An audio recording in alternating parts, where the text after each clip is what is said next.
Goeiemôre, Dok Matt wat praat. Jare gelede het ons ou mooi ou koortjie gesing. When I think of the goodness of Jesus and all that he has done for me, my very soul cries out hallelujah.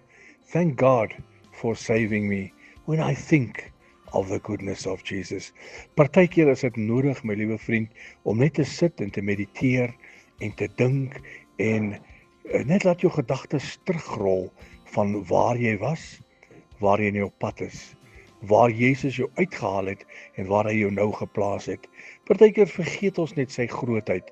Partykeer vergeet ons net dit wat hy vir ons beteken, dat hy dag vir dag daar is, dat hy altyd daar is om ons te dra, dat hy altyd daar is om ons op te tel.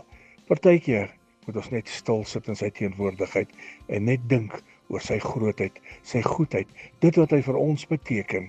My vriend, laat ons geen een van sy weldade vergeet nie, maar dat ons net altyd onthou, hy is ons koning, ons redder en ons Heer. Mag ons nie vergeet dit wat hy vir ons beteken nie. Herlewingsgroete.